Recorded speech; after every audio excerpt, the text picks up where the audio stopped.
माधवराव हरिभाऊ पवार विद्यालयातील सन 1994 या वर्षी 10वी उत्तीर्ण झालेल्या माजी विद्यार्थ्यांचा 31 वर्षांनंतर स्नेह मेळावा दहिवाळ येथील प्राचीन चंद्रेश्वर महादेव मंदिर परिसराच्या निसर्गरम्य वातावरणात मोठ्या उत्साहात संपन्न झाला.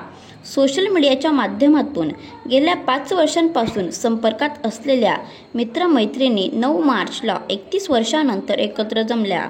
एकमेकांचा ओळख परिचय होऊन गप्पा गोष्टी रंगल्या. माधवराव हरिभाऊ पवार विद्यालयाचे सेवानिवृत्त मुख्याध्यापक आदरणीय के.पी. पवार सर तसेच सेवानिवृत्त शिक्षक श्री M.S. माळी सर तसेच जिल्हा परिषद प्राथमिक शाळेच्या सेवानिवृत्त शिक्षिका श्रीमती कुसुम मधुकर पाटील मॅडम उपस्थित होत्या. कार्यक्रमाला उपस्थित प्रमुख पाहुण्यांचा शाल व श्रीफळ देऊन सत्कार करण्यात आला. स्नेह मेळाव्याच्या कार्यक्रमात अध्यक्षस्थानी सेवानिवृत्त मुख्याध्यापक श्री के.पी. पवार सर हे होते, तर कार्यक्रमाचे सूत्रसंचालन श्री ज्ञानेश्वर जाधव यांनी केले, तर आभार श्री दीपक वाघ यांनी मानले. स्नेह मेळाव्याला उपस्थित महिलांना गिफ्ट देऊन सत्कार करण्यात आला. बघूया या स्नेह मेळाव्याचे काही दृश्य. आपल्या 1994-95 बॅचच्या स्नेह मेळाव्यासाठी आपले वर्ग शिक्षक माननीय के.पी. सर तसेच माळी सर आणि आपण सर्व तोला मुलाचे मित्रमैत्रिणी आणि परिवारासह जमले, त्याबद्दल सर्वांचे एकदा पुनश्च मनापासून आभार मानतो आणि आपल्या कार्यक्रमाला सुरुवात करतो. आता कार्यक्रम म्हटला की अध्यक्षस्थान येतं आणि अध्यक्षस्थान असलं की मान्यवरांचं सत्कार करणं हे यथोचित असतं. आपल्या कार्यक्रमाचं अध्यक्षस्थान माननीय के.पी. सरांनी मान्य करावं असं मी त्यांना विनंती करतो आणि आपल्या कार्यक्रमाचं त्यांचा सत्कार केशवभाऊंनी करावा असं मी त्यांना विनंती करतो. हे आपलं क्रम प्राप्त आहे. माळी सरांचा सत्कार दीपक भाऊंनी करावं असं मी त्यांना विनंती करतो.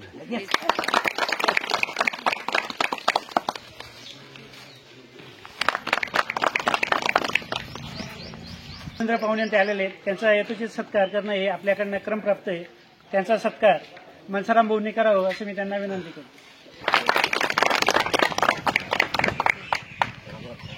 सत्कार कार्यक्रम इथे आटोपलेला आहे. काही कारणास्तव आपले इतर शिक्षक उपस्थित राहू नाही शकले, त्यामुळे आपण कार्यक्रम थोडा आटोपता घेत आहोत. आता पुढील मनोगत प्रत्येक विद्यार्थ्याने थोडा वेळ सर्वांना देऊ. आपण परिवारासह मनोगत व्यक्त करायचे. जुन्या आठवणी, एखादी किस्सा आठवणीत असेल तो व्यक्त करायचा आहे. आपल्या सर्वांचा विद्यार्थ्यांचा मनोगत व्यक्त झाल्यानंतर आपले माननीय शिक्षक ते त्यांचं मनोगत व्यक्त करतील आणि त्यानंतर आपलं सर्वांच्या एकदम खेळीमेळीच्या वातावरणात सर्व संपन्न झाल्यानंतर सर्वांनी जेवणाचा गोड अनुस्वाद घ्यायचा आहे आणि मग आपण पुढील गप्पा गोष्टी नंतर आपण सर्वजण बैठक बसून व्यवस्थित पार पाडू. पहिले एक करा, तुमचं नाव सांगा.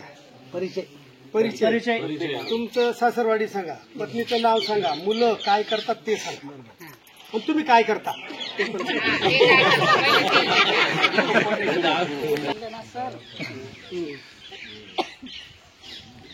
इथे जमलेले सगळे आमचे गुरुवर्य मान्यवर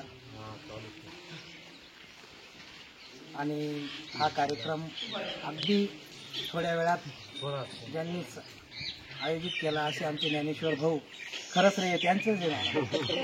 आणि म्हणजे खरंच 1% सुद्धा त्यांना सहकार्य करू शकलो नाही. आज सुद्धा आणखी तेच झालं.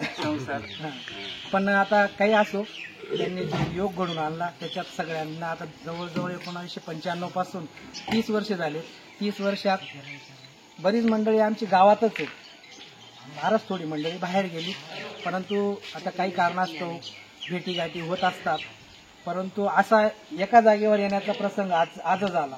त्याच्यामुळे आम्ही एक ओळख म्हणून करून देतोय की मी दीपक बाळकृष्ण वाघ, मी भारतीय डाक सेवेत कळवाडी येथे BPM म्हणून ब्रँच पोस्ट मास्टर म्हणून कार्यरत आहे. माझी पत्नी सौ परीक्षा दीपक वाघ ही दहिवाळ येथे अंगणवाडी केंद्रात अंगणवाडी सेविका म्हणून कार्यरत आहे. तसेच मला 2 मुलं आहेत. एक मोठी मुलगी 11वी सायन्सला आहे, तर लहान मुलगा इयत्ता 7वीला मालेगाव येथे शाळेत शिक्षण घेत आहे. असा छोटा परिवार आहे. आई आहे घरात. असे 5 जणांचं आमचं कुटुंब अतिशय आम्ही खेळीमेळीने चालवत आहोत. धन्यवाद. गुरुवार आणि माझे मित्रमंडळी आणि सर्व जमलेले हा मित्रमंडळ झाले. माझं नाव आहे पवार केशव उत्तम. मी शिन्नरला होतो नोकरीला, पण काही कारणास्तव कंपनी शिफ्ट झाली चेन्नईला. चेन्नईला जाता तिथं आम्ही व्यवसाय चालू करायचं काम चालू केलं. ते सर्व्हिस साथ मला माझ्या बायकोने दिली. काय आमचा आता त्याच्यामुळे मी आजवर आहे. व्यवसाय चालू व्यवस्थित चालू आहे आपल्याला. कंपनीपेक्षा आम्ही व्यवस्थित भरतो. मला 2 मुलं आहे. एक मुलगा आहे 12वीला सायन्सला आणि एक मुलगी आहे 8वीला. हा 2 आले. मुलीचं नाव श्रेय आहे. माझं नाव शिवाजी एकनाथ जाधव आणि बाईचं नाव रंगा शिवाजी जाधव, मुलगी रेणुका शिवाजी जाधव आणि कृष्णा शिवाजी जाधव. माझे असे पडले आणि मी शेती करतो. मुलगी काय करता? मुलगी BCS करते आणि मुलगा 12वी सायन्स परीक्षा. माझं नाव समाधान फुला भांबरे. मी राहणार रोंधण याचा. माझे सासवडे आगार बुद्रुक. मला 2 मुलं, एक मुलगा एक मुलगी. मुलगीने 12चे पैसे दिलेले आणि मुलगा 10चे पैसे देते. आपल्याकडे शिकायला होते का? नाही. धन्यवाद. माझ्या मिसेसचं नाव पवार, सासरवाडी बाई. आवाज येत नाही.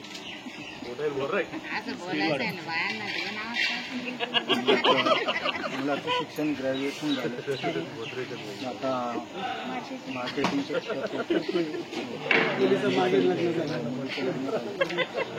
मुलगी सुरतला. धन्यवाद. आणि मैत्रिणी, माझे नाव दादाजी शांताराम पवार. पत्नीचे नाव वंदना दादाजी पवार. मी व्यवसाय फीड गिरणीचा व्यवसाय करतोय. एक मुलगा एक मुलगी. मुलगीचं लग्न झालं. मुलगा आत्मा मालिक संस्थेत आहे, येवला येतो हॉस्टेल शिक्षक म्हणून. धन्यवाद.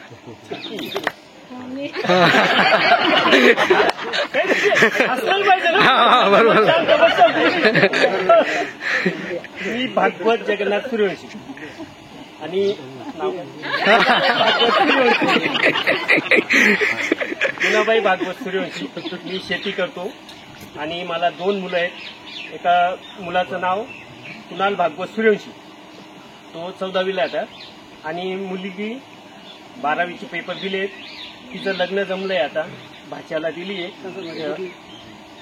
सासरवाडी खरजई, तालुका चाळीसगाव, जिल्हा जळगाव.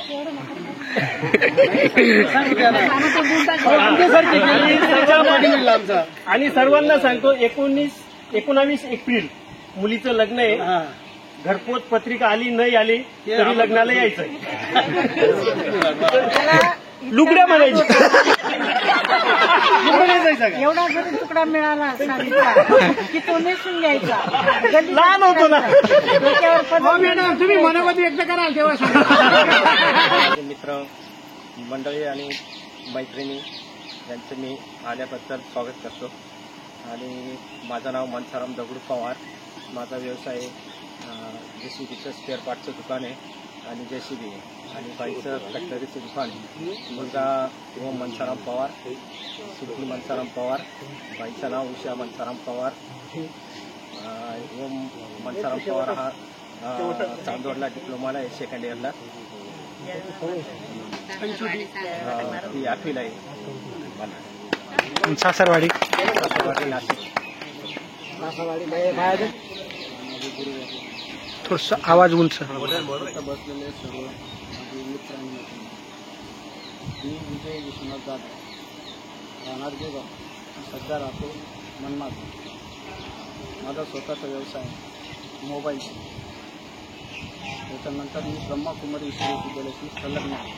त्याचं सरपंच सेवा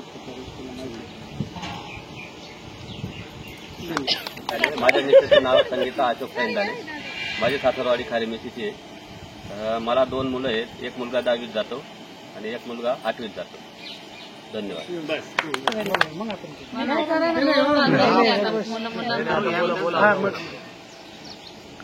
नमस्कार. आपले सर्वांचे आदर्श व्यक्तिमत्व KP सर, माळी सर, कुसुम मॅडम आणि वर्गमित्र आणि वर्गमैत्रिणी माझं नाव ज्ञानेश्वर दादाजी जाधव. मी शेतीही करतो, राजकारणात पण आहे.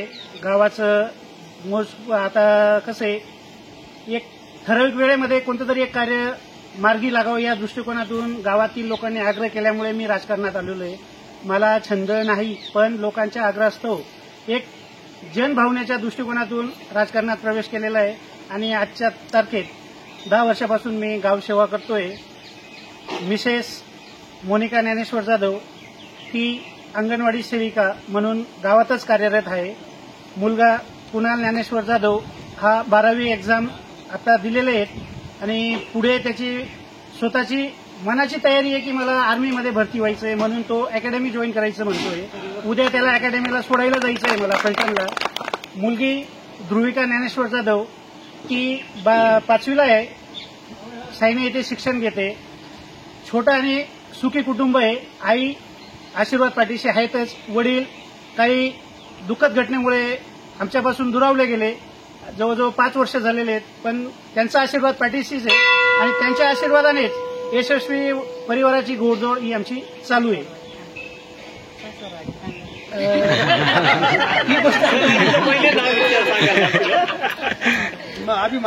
माझी सासरवाडी सिंदखेड तालुक्यातली लोहगाव इथली आहे प्रॉपर, पण सासरे इलेक्ट्रिशियनमध्ये डिपार्टमेंटला कामाला होते. ते नाशिक इथे स्थायिक झाल्यामुळे आता सध्याची माझी सासरवाडी नाशिकची आहे. शेवाळे, मिस्टरांचं नाव संजय जयराम शेवाळे. एक मुलगा एक मुलगी मला. जायकड्याला राहते मी, हाऊसवाईफ आहे. आमच्या शाळेत नव्हती सुनीता शेवाळे, सुनीता माधवराव निकम माहेरचं नाव आणि सासरचं काहीतरी होतं. दोघीकडचं नाव सांगा. हा काही नाही, तिथलं नाव सांगू. नाही सांगून दिलं. दादा शिक्षण आहे. सुनीता माधवराव करतो. जॉब करतो टीडीके कंपनीत प्रोडक्शन. वरानेत का तुम्ही एकटा जाणार का मग? हा. आढाळ पाटील. आमचं अंबरनेर तालुक्यात इंद्रपिंपरी गाव आहे. सासरवाडी माझी आहे देवभाने. तर आम्ही तिथं आता हल्ली म्हणजे अंकलेश्वरला नोकरी करतो आहे. आम्हाला 2 मुलं आहेत. पाटील जयेश रवींद्र पाटील, पाटील पायल रवींद्र पाटील. मुलगा आहे दादा BSc MSc पूर्ण झालाय, तो आता सर्व्हिसला लागला, त्याला 8 महिने झाले. आमची पायल 8 महिने झाले त्याला. आणि आमची पायल 10वी नंतर डिप्लोमा करते, कॉम्प्युटर डिप्लोमा. त्या अंकलेश्वरलाच करतात पहिल्यापासून. आणि आम्ही आहे नोकरीला अंकलेश्वरला. हे आमचा परिवार आहे. प्रतिभा गेल्या वर्षी पण प्रतिभासाठी फोन आला होता ज्ञानेश्वर भाऊ यांचा. एवढी खुश झाली ती की आम्हाला जायचं आहे म्हणे. तर मी सांगितलं म्हटलं आपण जाऊ फोनचा येऊ, पण त्यांचं काही कारण असल्यामुळे कॅन्सल केलं त्यांनी. आणि यावर्षी परत फेब्रुवारीमध्ये फोन आला, तर एवढी खुश झाली ती आपण नाही पण सुट्टी भेटली तरी मी एकटी जायला म्हणत, पण जायला नाही खुश झाली ती एकदम. आम्ही आलो हे काय 2 तारखेपासून आलोय. या प्रोग्राममुळे आम्हाला तर आता 10 दिवस झाले, तर आम्हाला उद्या परत जायचंय. त्याच्यासाठी आम्ही इथं आलोय, खास प्रोग्रामसाठी थांबले आम्ही, कालचे आलेलो आहे. प्रतिभा यशवंत देसले. माझ्या मिस्टरांचं नाव रवींद्र आधार पाटील. माझं गाव इंदापिंपरी. मला 2 मुलं आहे, एक मुलगा एक मुलगी. त्याचं BSc MSc झालं, तो आता जॉबला आहे. मुलगी कॅम्प्युटर इंजिनियर करते. आमचा 4 जणांचा सुटायचा परिवार आहे. धन्यवाद.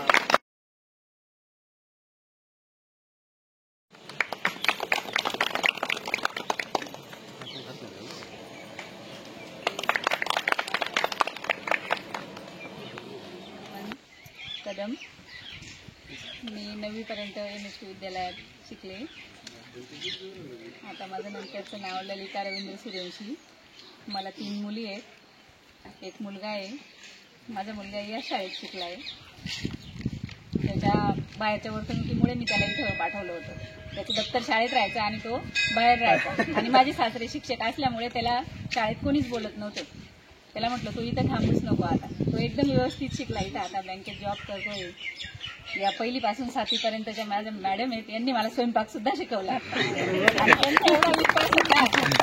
त्यांची शेती होती, ते चुलत सासरे वगैरे पैसे द्यायला आले, जा बाई घरी कपाटातून पैसे काढून आण. एवढा विश्वास होता मॅडमांचा माझ्यावर. डायरेक्ट भाजी पोळी त्यावेळेस चुलीवर स्वयंपाक राहायचा. घरी करायला चान्स मिळायचा नाही, मॅडमांकडे गॅस राहायचा. मॅडमांच्या मुलींसोबत त्यांच्या घरी स्वयंपाक शिकले मी सर्व. चांगलं आहे शाळेचं, आपलं नाव एकदम छान आहे, शिक्षक सगळे चांगले होते, सरांनी सगळं व्यवस्थित शिकवले. सूर्यवंशी. माझ्या मिसेसचं नाव गायत्री रोहिदास सूर्यवंशी. मला 2 मुली, 1 मुलगा, सासरवाडी येलाने.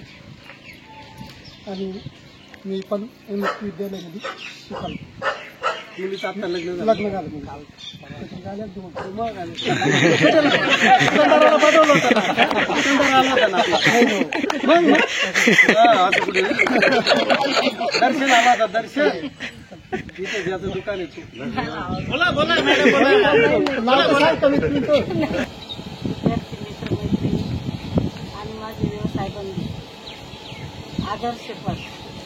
मी जरी वयाने मोठी आहे पण मी माझ्या जीवनामध्ये KP सरांचा खूप आदर्श घेतला आहे आणि म्हणून मी म्हणते की माझे आदर्श आहेत KP सर. बघा, या वर्षामध्ये एक झालं की दुसरं झालं की तिसरं, देवाने भरभरून या वर्षामध्ये तुमचं प्रेम दिलंय. पहिला गेट टुगेदरचा कार्यक्रम झाला होता तिकडे शनी मंदिरावर.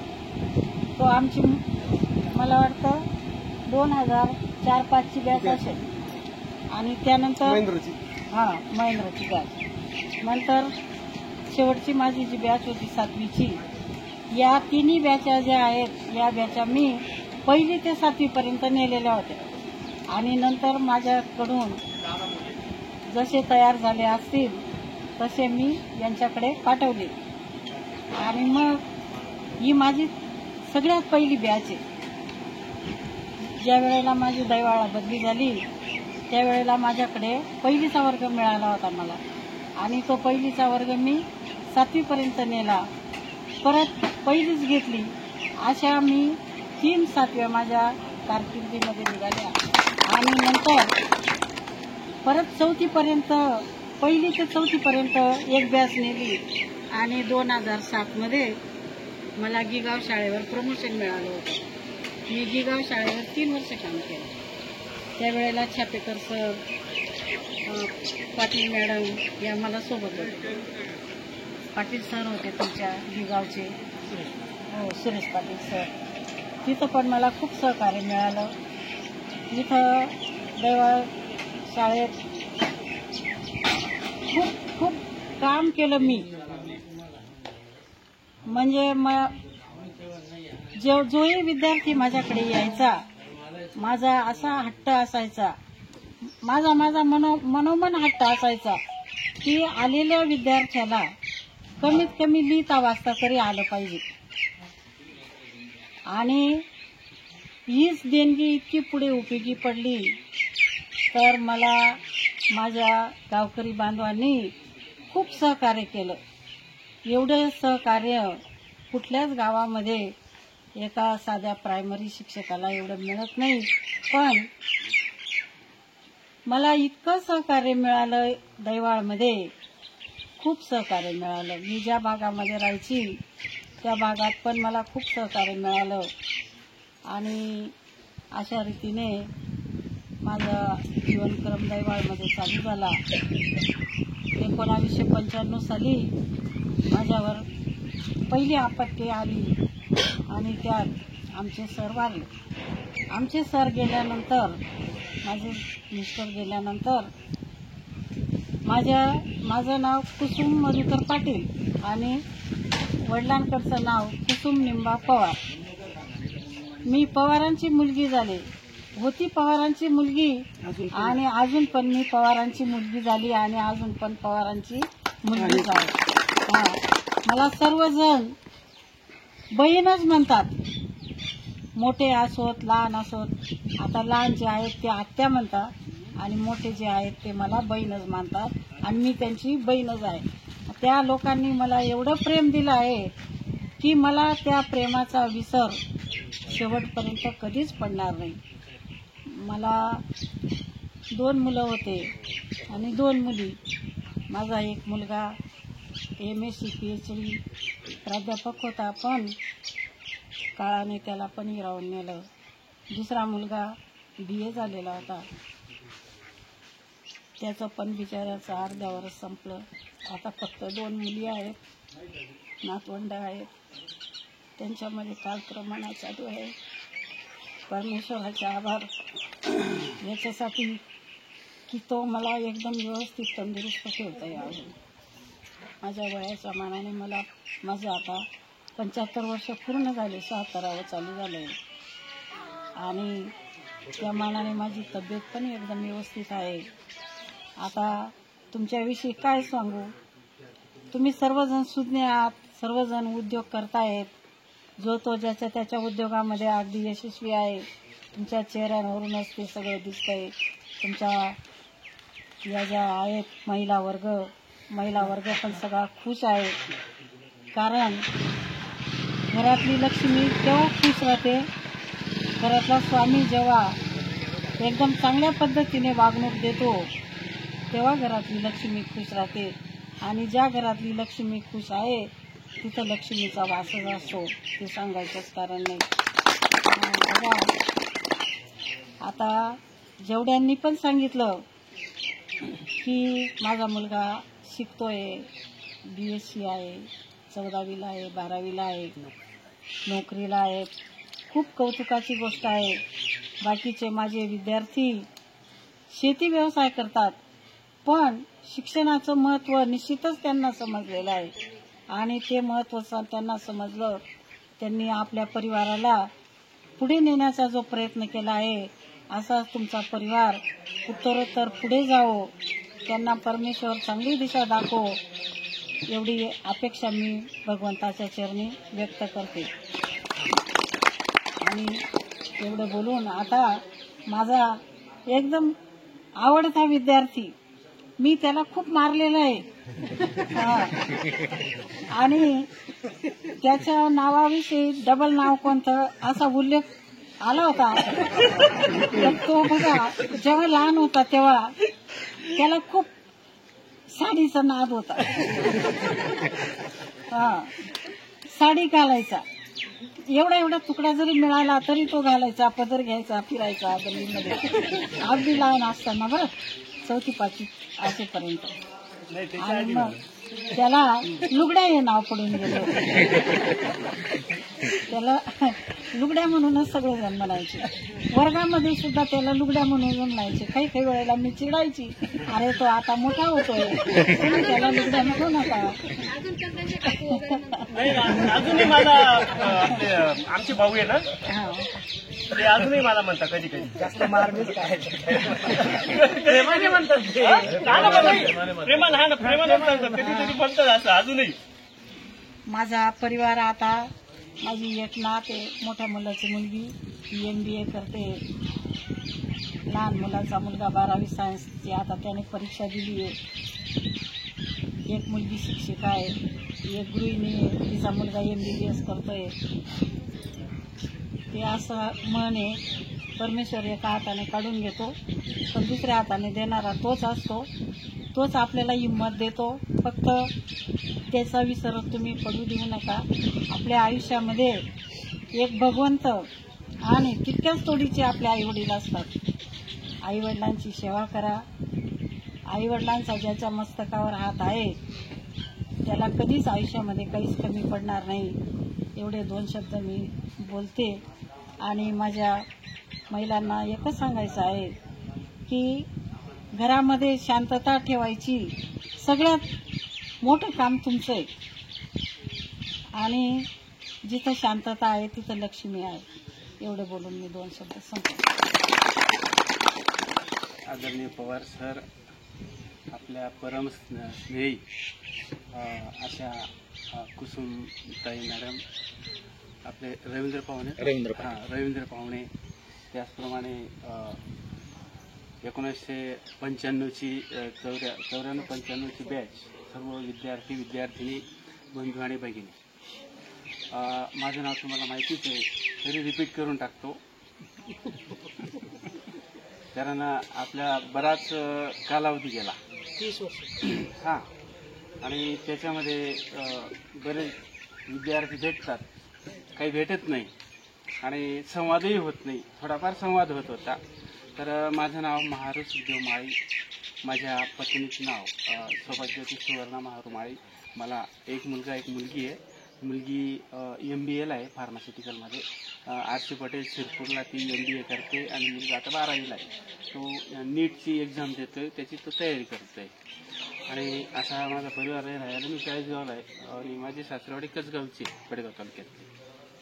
तर आत्ताच तुमचं मनोगत झालं, मॅडमांनी मनोगत व्यक्त केलं. बऱ्याच कालावधीनंतर आपण जवळ आलेलो आहोत आणि मला मागे ज्ञानेश्वराने फोन केला की सर तुम्हाला यावं लागेल. म्हटलं भाऊ मला पण तुमची आठवण येते, मी 100% येईल.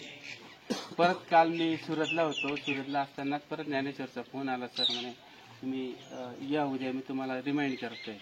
आणि त्या पद्धतीने त्याचा खूप आग्रह होता.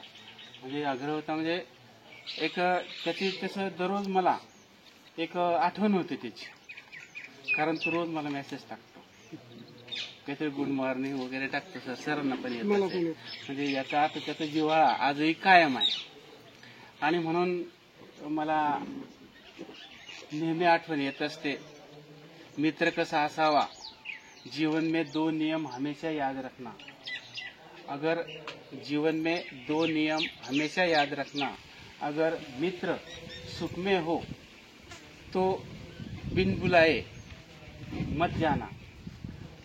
दूसरा नियम, अगर मित्र दुख में हो तो इंतजार की घड़ी मत रखना. हा एक नियम तुम्ही नेहमी लक्षात ठेवायचा आहे. आणि जीवन हे कसं आहे, धावपळीचं जीवन आहे. आणि या जीवनामध्ये जगत असताना मित्र खूप कामाचे असतात. धावपळ करणारा पहिल्याने मित्रच येतो. रोटी कमाना बहुत आसान है, लेकिन परिवार के साथ रोटी खाना बहुत कठीण है. म्हणून पैसा माणूस कमवतो, पण आपला परिवार कमवत नाही. परिवार जवळ तुम्ही वेळ द्या.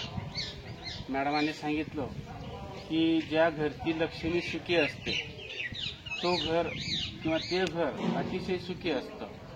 आणि ज्या घरचा पुरुष हा सुसंस्कृत सभ्य असतो ते घर 100% पुढे जातं. हा एक निसर्गाचा नियमच आहे. म्हणून बोलण्यासारखं भरपूर आहे. आणि बोलत असताना मी नेहमी सांगतो की आपला जो परिवार आहे त्या परिवाराकडे खूप लक्ष द्या. इतकं लक्ष द्या. आता मला खूप आनंद झाला, सुनीताचा मुलगा झाला, प्रतिभाचा मुलं झाले. खूप त्यांनी मेहनत घेतली असेल, बरोबर ना? हो, भरपूर आहे की नाही? खूप मेहनत घेतली पण भरपूर आले आम्हाला, पण तरी अडचणी खूप येतात. आपले जसे दिवस गेले तसे त्यांचे यायला नको. आपले जे सुख असतं किंवा आपला जो आनंद असतो त्या आनंदाला, त्या सुखाला तिलांजली द्यावी लागते बऱ्याच गोष्टींमध्ये. आणि तेव्हा कुठे हे घडतं. आज ते दोघं जॉबला आहेत, त्याच्या मागे यांचा खूप मोठा परिश्रम आहे. असा परिश्रम तुम्ही घ्या. आणि परिश्रम घेताना त्यांना 2 पैसे कमी कमवले तरी चालेल, पण हे परिश्रम घेऊन मुलांना खूप पुढे जाऊ द्या. खूप वेळ द्या त्यांना. बऱ्याच गोष्टी आपल्याला सोडून द्याव्या लागतात. आपले सुख दुःख जे असतं पती पत्नीचं ते सोडून द्यावं लागतं. मुलांसाठी ते करावं लागतं. आता प्रियंका बघा, अगदी विद्यार्थिनी येते, खूप हुशार आहे आजही, की नाही? म्हणजे खूप पुढे जाईल ती. कशामुळे? दोघं पती पत्नींचा त्याच्यामध्ये खूप मोलाचा वाटा आहे. आणि दुसरं एक असं तत्व पाळा की जे व्यसन आहे, व्यसन समाजात, कुटुंबात, घरात, या व्यसनाला तिलांजली द्या. व्यसन नकोच पाहिजे. व्यसनमुक्त अभियान राबवा. ज्ञानेश्वर मागे लग्नाला आलो होतो आपण इथं रमेश कदमकडे. मला थोडंसं वाईट वाटलं त्या दिवशी की सांगण्यासारखं आहे सर, म्हणून सांगतो. कसं वाईट वाटतं बघा की मला वाटतं रमेश कदम आणि त्यांची बॅच कितीची बॅच होती? 96-97ची बॅच होती. 96-97च्या बॅचचे सर्व विद्यार्थी जमलेले होते. आणि जमलेले असताना माझ्याशी अतिशय प्रेमाने बोलत होते आणि एक माझ्या मागे जाऊन मस्त तंबाखू होतं. म्हणजे बघा व्यसन माणसाला बघा, व्यसन कुणालाच घाबरत नाही सर, कुणालाच घाबरत नाही ते व्यसन, असं हे व्यसन असतं. अशी वेळ यायला नाही पाहिजे असं माझं मत आहे. आणि म्हणून जिथं स्त्री सुखी असेल, महात्मा ज्योतिराव फुलेंचं बघा तुम्ही, महात्मा ज्योतिराव फुलेंचं चरित्र मी जरूर मुलांना वाचायला द्या. आहे की नाही. विद्या ही अशी असते की ती माणसाला खूप टॉपवर नेते. मग शेती करायची असेल तरी विद्या लागते, ज्ञान लागतं. म्हणून विद्या ही विद्याच आहे. मुलांना शेतकऱ्याचं आसूड, त्याच्यानंतर ज्योतिरावांचे 2 पुस्तक आहेत, ते तुम्ही जरूर वाचायला द्या. ठीक आहे ना. ब्राह्मणाचं कसब हे पुस्तक तुम्ही जरूर मुलांना वाचायला द्या, त्यांचे आवर्जून वाचा. आणि ते वाचल्यानंतर खरोखर माणसाला विद्या काय आहे. मी सकाळी येताना एक उदाहरण सांगितलं या बाळाचं. आहे त्याला धावपळ करत परीक्षेला बसवलं. का बसवलं, आम्हाला माहिती होतं की विद्या ही विद्याच आहे, तिच्याशिवाय पर्याय नाहीच आहे. आणि म्हणून त्या ठिकाणी जेवढं मुलांना तुम्हाला वेळ देता येईल तेवढी वेळ द्या. मोबाईलपासून मुलांना लांब ठेवा. मोबाईल हे जे आहे हा एक भस्मासूर आहे, आणि तेवढाच तो ज्ञान द्यायला पण खूप मोठा आहे. बघा फॉरेनचे लोक यायचे आपल्या देशामध्ये, आणि त्यांना जिथे जायचे तिथे ते गुगल लावून द्यायचे, कुणाला विचारायचे नाही ते, आणि त्या ठिकाणाला बरोबर चालले जायचे ते. आणि आपण प्रत्येकाला विचारतो का हो अमुक तमुकचं घर कुठे आहे. ठीक आहे. सुरतला जर गेला आपण उधना कुठे आहे, हे अमुक कुठे आहे, वाघोली कुठे आहे, आपण विचारत जातो. आपण त्याचा सदुपयोग नाही घेतला, त्याचा आपण दुरुपयोग घेतला. त्या लोकांनी सदुपयोग घेतला म्हणून पुढे गेले. हा एक महत्वाचा मुद्दा आहे. आणि जीवनामध्ये सुखदुःख येत असतात, अडीअडचणी येत असतात, त्याच्यावर मात करणं म्हणजे आपल्यासमोर ज्वलंत उदाहरण पाहिजे. येतं दुःख येतं, आल्याशिवाय राहत नाही. ठीक आहे. आणि त्याच्यावर खचून न जाता आपण काय करायचं, ते दुःख पेलायची क्षमता आपल्यात पाहिजे. आणि त्या दुःखातून बाहेर निघणं हे मॅडमांकडनं शिकलं पाहिजे. ठीक आहे. त्यांच्यावर खूप दुःख आले तरी त्यांच्या आज नात MA आहे, दुसरी नात चांगलं शिक्षण घेते, हे खूप महत्वाचं असतं. म्हणून जेव्हा जेव्हा संकट येईल तेव्हा तेव्हा मैत्रिणींनी मित्रांनी एकमेकाला सहकार्य करायचं.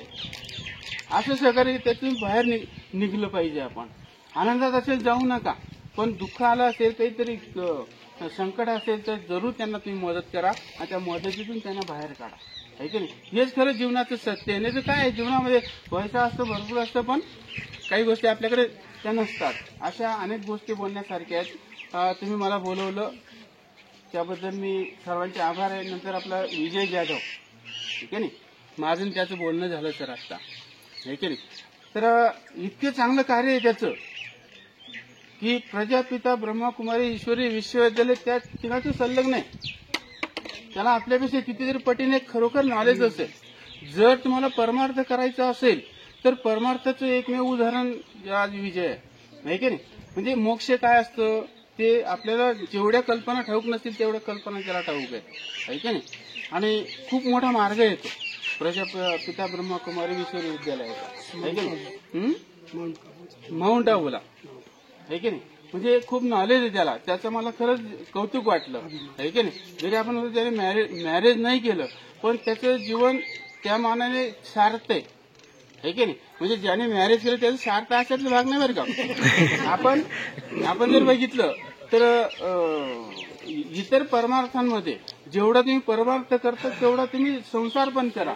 आहे की नाही. संसाराबरोबर परमार्थ पण आहे की नाही. या संसार आणि परमार्थाची जोड घालणं आणि मग परमार्थ करणं तो एक भाग चांगला आहे, त्याचा पण भाग चांगला आहे की नाही. तो प्रजापिता ब्रह्मकुमारी विश्वविद्यालय संलग्न येतो आणि अतिशय उत्साही आनंदी आहे. त्याचं कार्य सुद्धा चांगलं आहे.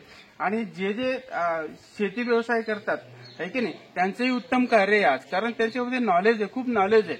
आणि नॉलेज असताना त्यांनी आता माणसाला बघा आपला बिझनेस सांभाळतोय, खूप चांगला बिझनेस सांभाळतोय, आहे की नाही. दीपक BA BEd इंग्लिश माणूस आहे की नाही. खूप नॉलेज झालं त्याच्या नॉलेजचा उपयोग त्याच्या परिवारासाठी होतोय आणि करावा त्याने नॉलेजचा उपयोग. ज्ञानेश्वर गावाच्या विकासासाठी धडपड करतोय. चांगलं कार्य करा, आहे की नाही. आणि चांगलं कार्य करून आपल्या समाजाला आपल्या परिवाराला पुढे न्या, आहे की नाही. म्हणून तुम्हाला माझं सांगणं आहे, खूप काय सांगणं आहे की आपल्या परिवाराला जास्तीत जास्त वेळ द्या, मुलांना जास्तीत जास्त वेळ द्या, आई वडिलांची सेवा करा, सासू सासऱ्यांची सेवा करा. त्याच्यातूनच तुम्हाला 100% मी सांगतो तुमच्या मनात जी इच्छा असेल ती पूर्ण झाल्याशिवाय राहणार नाही. काहीच उरत नाही. सर्व बोलून झालेलं असतं. धन्यवाद. तुम्ही मला अध्यक्षपद दिलं. 1994-95 ही बॅच आहे. त्यावेळेला मी वर्ग शिक्षक पण होतो आणि मुख्याध्यापक पद पण होतं माझ्याकडे, म्हणजे रिटायरमेंटपर्यंत.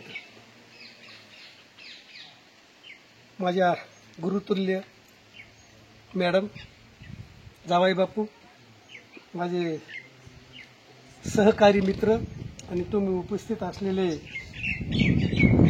माझे काही बंधू आहेत, काही मुलं आहेत, काही विद्यार्थिनी आहेत, काही मुली आहेत, काही साल्या आहेत. त्या विद्यार्थिनी होत्या माझ्या. आज हा परिवार, कारण माणसाचं जसं वय मोठं होतं ना तसं नंतरचा परिवार हा वाढतो. असं ठीक आहे. आनंदाची गोष्ट, माळी सरांनी मित्रांचा उल्लेख केला, मॅडमांनी नातेवाईक कसे असावेत याचा उल्लेख केला. मी विचार करत होतो, मला जे बोलायचं होतं ते जे बोलून टाकून राहिले मॅडमांनी बी तेच मी बोलायचं काय. तर बोलता बोलता मला काल परवा पेपर वाचताना एक गोष्ट आठवली. आज मित्र म्हणून तुम्हाला मी संबोधित करतो. मित्रांनो, एक गोष्ट लक्षात घ्या. माळी सरांनी उल्लेख केला की मोबाईलचा जमाना आलेला आहे, त्यामुळे कम्युनिकेशन आपलं होत नाही, संभाषण राहिलेलंच नाही. बघा, सायंकाळी जेवण जर झालं, पत्नी सोफ्यावर वेगळ्या बाजूने, हा बाबा खुर्चीवर वेगळ्या बाजूने, मुलगा तंगड्यात आणून वेगळ्या बाजूने मोबाईल पाहतात. ही वस्तुस्थिती आहे आजची. त्यामुळे आचार विचार होत नाही आणि पूर्वीसारखे पाहुणे आता लग्नाला काय 8-8 दिवस येत नाही. कशामुळे? मोबाईलमुळे. पूर्वीचा काळ जर पाहिला, आमच्या अपेक्षा मॅडमांना जास्त माहिती आहे की 8-8 दिवस यायची एकत्र, सर्व भाऊबंदकी एकत्र यायची, मसाला काय पापड काय सर्व काही करायचे ते. पण आता फोनवर विचारतात, नवरदेव निघणं कराय म्हणजे पारावरनं निघाला का, अशी परिस्थिती झालेली. मित्रांनो, एक गोष्ट लक्षात घ्या. बघा, 4 मित्र असतात, फार महत्वाची गोष्ट आहे. 4 मित्र असतात, 4 मित्रांनी ठरवलं की एका हॉटेलमध्ये आपण जेवण करू आणि काय सुख दुःख आहे आपलं एकमेकाला सांगू. याच्यानंतर 30 वर्षानंतर आपण भेटू. जसं तुम्ही 95 पासून तर आता 26 मध्ये भेटलेला तुम्ही म्हणायचं. असे 4 मित्र एकत्र आले, त्यांनी चहा पाणी केला, नाश्ता काय असेल नसेल त्या हॉटेलमध्ये केला आणि त्यांनी ठराव मंजूर केला की पुन्हा 30 वर्षानंतर इथेच यायचं आणि आपण काय गुजगोष्टी असेल गप्पा गोष्टी करणार. 30 वर्षाचा कालखंड गेल्यानंतर बघा, खूप लॉंग टर्म असते ती, बरोबर की नाही. मग तो काळ 30 वर्षाचा आला, ती तारीख ठरली, ते एकत्र आले. एकत्र म्हणजे त्या आधीच्या मीटिंगमध्ये त्यांनी असं ठरवलं, जो लेट येईल त्याने त्या हॉटेलचा खर्च द्यायचा, त्याने त्या हॉटेलला खर्च द्यायचा. असं म्हटल्यानंतर पहिला आला, दुसरा आला, तिसरा आला. भरपूर वेळ वाट पाहिली, पण चौथा काही येत नव्हता. मग यांची मेजवानी झाली आणि हॉटेल मालकाला, रिसॉर्टला फोन आला की जे बिल झालं असेल ते मी देतो. यांचं तिघांचं जेवण झालं आणि काउंटरला गेले.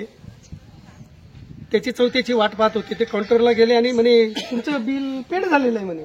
अरे म्हणे, आमच्यातला चौथा झालेला बिल पेड झालं कसं काय. मग ते काउंटरलाच असताना गाडी गेटजवळ लागली आणि जो चौथा जो होता त्याचा मुलगा कलेक्टर झालेला होता आणि तो कलेक्टर आला आणि सर्वांचे तो पाया पडला की काका. तो आश्चर्यचकित झाले, मी तुला म्हणजे ओळखलं नाही तुम्हाला, मी आम्ही मग ओळखलं नाही का बाबा. तर त्याने सांगितलं की तुमचं 30 वर्षापूर्वी जे ठरलेलं होतं ते माझ्या वडिलांनी 1 महिन्यापूर्वी मला सांगितलं, मी आजाराचं नाव सांगत नाही, तर त्या आजाराने ते वारले आणि त्या आजाराशी झुंज देताना माझ्या वडिलांनी मला सांगितलं की बाळा, आमच्या मित्रांचं असं असं ठरलेलं होतं, मी असो किंवा नसो, असलो तर तू मला घेऊन चल, तू कलेक्टर आहे, पण नसलो तर मात्र तुला त्या ठिकाणी जावं लागेल. पण मी कलेक्टर असल्या कारणामुळे, अपरिहार्य कारणामुळे मी लेट झालो. मी तुमच्या तिघांचा जो मित्र होता, ते नावगाव सांगितलं, त्यांचा तो मी मुलगा. मित्रांनो, सांगायचा उद्देश असा आहे, मित्राने अंतिम क्षणात सुद्धा मैत्री कशी राखली हे महत्वाचं आहे. आणि म्हणून मला सांगायचं एक आहे की एकमेकाशी संवाद साधा. संवाद राहिलेलाच नाही आता. आणि म्हणून हा संवाद संवादामध्ये काही नाही, काही फक्त आपण एकमेकाच्या दुःखात इन्व्हॉल्व होतो, फक्त दुःख तर घेतच नाही. मॅडमांचं आपलं ज्या वेळेला पहिला मुलाचं हे झालं, ज्या वेळेला ते औरंगाबादहून आले, त्यावेळेला काय असेल ते त्यांना काहीच माहित नाही. घरातलं काय होतं ना ते आम्ही आवरलेलं आहे, ते सांगणं चुकीचं आहे. आज काय केलं होतं ते, आणि त्यांच्यावरचा जो प्रसंग पडलेला, कारण त्यांना बहीण मांडलेलं होतं आमच्या आईवडिलांनी, आम्ही आत्या म्हणून म्हणजे आमचे गुरुतुल्य. ते सांगायचं तात्पर्य असं आहे, पैसा हा काहीच कामाचा नसतो एखाद्या वेळेला, पण आपली मैत्री, आधार. डॉक्टर ज्या वेळेला असतो, डॉक्टरने सांगितलं अतिशय गँग्रीनचा झालेला पाय तोडण्याची वेळ येतं, पण सांगतं नाही रे तुला काही झालेलं नाहीये, आहे की नाही, तू शिकलेला ना पाय, धडे पाय. इतर तुला शिक्षकांनी सांगितलेलं असेल, रेल्वेवरनं पडलेली ती मुलगी बघ, तिचा पाय तोटला गेलेला होता, हे बघ कसे ते झालेले आहेत. म्हणजे त्याला मोटिवेशन देणारे जे असतात. म्हणून डॉक्टर काय सांगतो, तुला काही झालेलं नाहीये, म्हणजे शब्दात खूप ताकद असते. आणि म्हणून आपण एकमेकाशी संवाद करत राहा, एकमेकाशी बोलत राहा.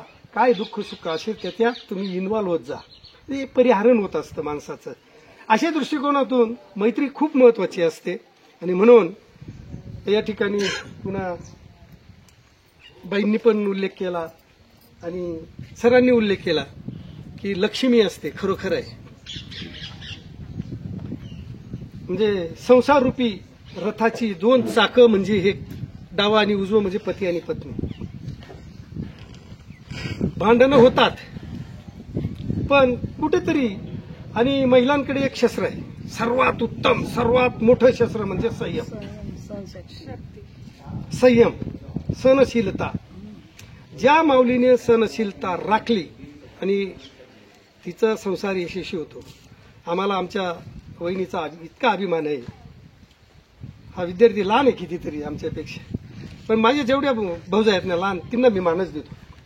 कारण मी मान नाही दिला तर बाकीचे हे वागतील, त्यांना काय वाटेल बुवा, बरोबर आहे की नाही.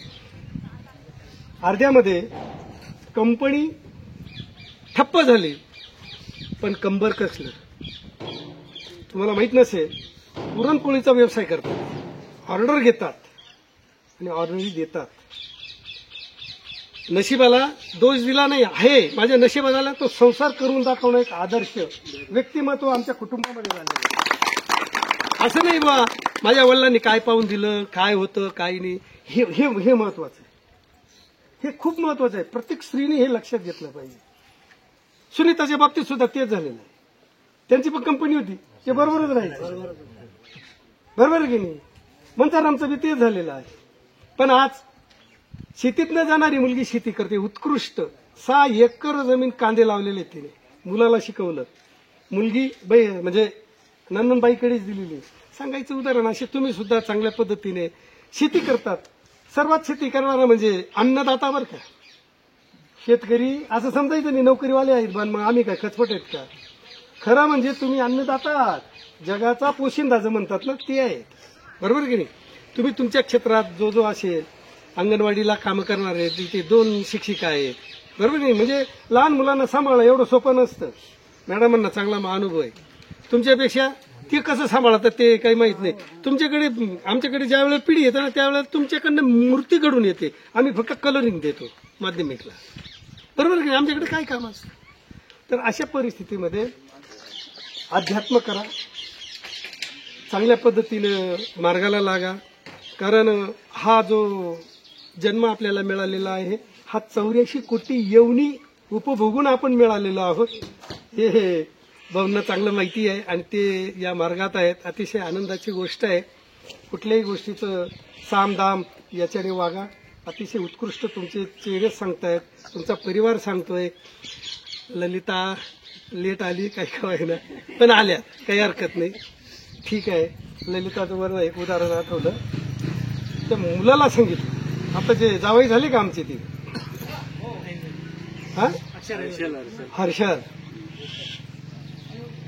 तू इथे शाळा शिकू शकत नाही म्हणे, तुला जर शिकायचं असेल तर दैवाच्या शाळेत जा म्हणे. म्हणजे सांगायचं तात्पर्य एक अभिमान मला असा वाटला होता की आम्ही काहीतरी चांगलं देतो बा. म्हणून आमची विद्यार्थिनी जर कधी मुलाला सांगते की तू दैवाच्या शाळेमध्ये शिक, आणि खरोखर मुलगा पण आज्ञाधारक, ललिता पण आज्ञाधारक, ते पाहुणे पण तसे, तुम्ही सर्व चांगले आहात. तुम्ही तुमच्या प्रत्येक क्षेत्रामध्ये असेल, नोकरी असेल, कंपनी असेल, तुमचं काही असेल त्यामध्ये नाविन्यपूर्ण हे संपादन केलं. तुम्हाला सहकार्य अतिशय महत्वाचं दिलेलं आहे. म्हणजे यशस्वी पुरुषामागे कोणीतरी एक स्त्री असते, ती म्हणजे तुम्ही आहात. तुम्ही हे रथाची दोन चाकं सारखी चालली तर संसार हा चांगला असतो. तो चांगल्या पद्धतीने चालू दिलेला आहे. मुलांना तुम्ही मोटिवेशन केलेलं आहे, शिकवलेलं आहे. आनंदाची गोष्ट आहे. काही नातूपंतू झालेले आहेत, काही असे पण माझे काही बॅचचे जे पूर्वीचे होते ते पण बरोबर घेऊन आले होते. गिगावची एक नात घेऊन आलेली होती. आनंद वाटला मला. म्हणजे काहीतरी तुम्ही केलेलं आहे, म्हणजे नोकरीला आहेत, सर्व्हिसला आहे, आनंद वाटतो. आपल्या व्यवसायामध्ये तुम्ही चांगल्या पद्धतीने नाविन्यपूर्ण हे संपादन केलं. अशीच तुमची उत्तरोत्तर प्रगती होत राहो ही या ठिकाणी महादेव चरणी मी प्रार्थना करतो आणि माझे अध्यक्षीय भाषण या ठिकाणी संपवतो. जय हिंद, जय भारत. एक मिनिट, माझे साडू आहेत बरं का. मुलगा आधी नंतर साडू. बाई, सुरुवातीला आम्ही नामोल्लेख केलाच नाही आपला, कारण आम्हाला जी अक्षरांची ओळख म्हणतो ना आपण, आडव्या तिरप्या रेगा वगैरे मारणं, जीवनाच्या जे असतील जीवनातले आपण, ते सर्व बाईंनी शिकवलं. नंतर बाईंचा जो लहाना चिरंजीव होता, की जाणून बुजून त्याचा नामोल्लेख केला नव्हता, कारण थोडंसं भावनिक वातावरण होतं, म्हणून मी त्याचा उल्लेख केला नव्हता. पण तो ओघाने आलाच, कारण तो आणि मी जवळजवळ मी जवळजवळ 7वी पर्यंत बाईंच्याच घरी राहायचो. माझं घर कमी आणि बाईंच्याच घरी जास्त जाणं येणं राहायचं, कारण धनंजयांनी जवळजवळ एकाच नाण्याच्या दोन्ही बाजू होतो. आणि त्याचं नाव जरी काढलं तरी माझं मन भरून येतं. असो, तरी त्यांनी जी अक्षर ओळख आम्हाला दिली, नंतर अक्षर ओळख नंतर पुढे गेल्यानंतर जगाची ओळख कशी करावी ही या गुरुजनांनी दिली. आणि नंतर बाकीचे जगात काय वागावं, कसं वागावं हे आमचा मित्रपरिवार शिकवला. असा हा सगळा परिवार आज जमला.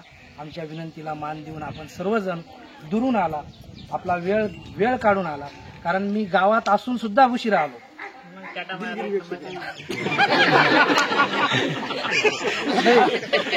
खरोखर सांगतो सर, मी आता मालेगावात माझं काम होतं ते करून इकडे आलो होतो. बाईंचा फोन आला, बाई तुम्ही म्हणे मी एसटीत बसले ना, मी तेव्हा संगमेश्वरात होतो.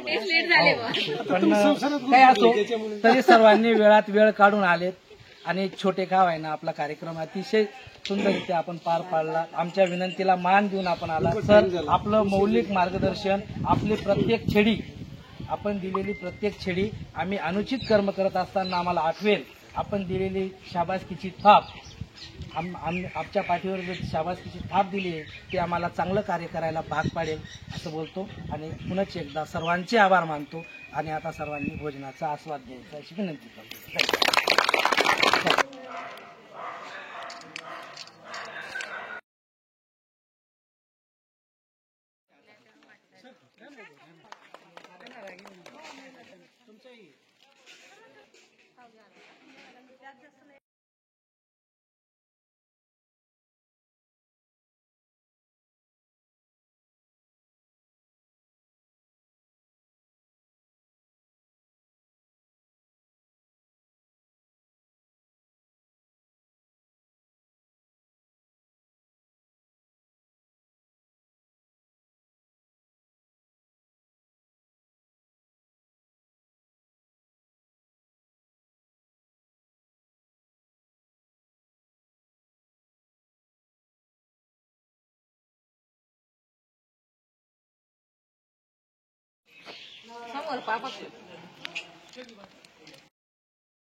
मुलं आहे ना, एक 10वीला आहे आणि एक 8वीला आहे. ज्ञानेश्वर इकडे पाह.